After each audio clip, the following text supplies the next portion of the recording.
আমি একটা মেয়ে হয়ে বলতেছি, ছেলেরা আসলেই অনেক বেশি ভালোবাসে। কেউ মানুক বা না মানুক, আমি এই কথাটা মানি। এটা একটা আপুর গল্প। আপু আমাকে বলছিল, আমি যখন ইন্টার ফার্স্ট ইয়ারে পড়ি, একটা ছেলে আমার পিছনে সব সময় ঘুরঘুর করতো। আমি যেখানেই যেতাম ও ঠিক আমার পিছনেই থাকতো। আমরা একই মহল্লাতে থাকতাম। সেই ছোটবেলা থেকে আমি ওকে দেখতেছি। একটু জেদি, তবে কোনো মিথ্যা নেই ওর ভিতরে। ফলচাতুরি এসব কিছুই বোঝে না। আর অনেক চাপা স্বভাবের একজন মানুষ। কষ্ট হলেও মুখ থেকে কোনো কথা বের করে না। ওই যে একটা কথা আছে না, বুক ফাটে তো মুখ ফোটে না। এমনকি আমি যখন ওকে দাঁড় করাই বলতাম, কিছু বলবেন, ও বলতো না কিছু না। একদিন আমি ওকে প্রপোজ করলাম আর বললাম, আপনাকে দিয়ে কিছু হবে না, আমি সারাটা জীবন আপনার সাথে থাকতে চাই, আপনার বউ হতে চাই আমি।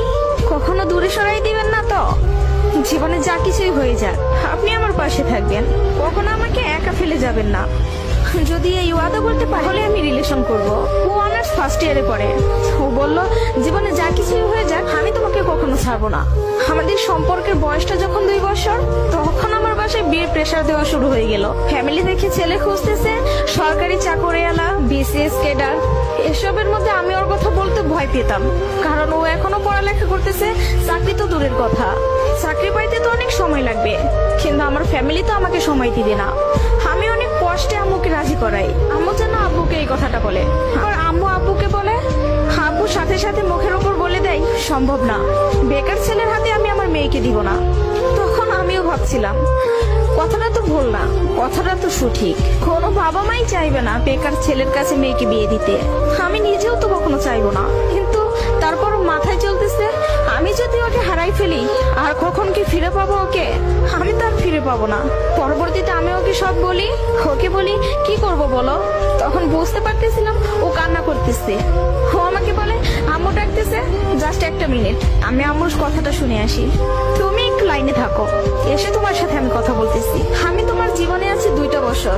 কতটুকু আমাকে চিনো জানো আমি জানি না, কিন্তু তোমার পরিবার তোমার সাথে 18টা বছর তোমার পাশে আছে। আমি কখনো বলবো না যে তুমি তাদের ছেড়ে আমার কাছে চলে আসো। আমি জানি না আমার বাসায় থেকে মেনে নিবে কিনা।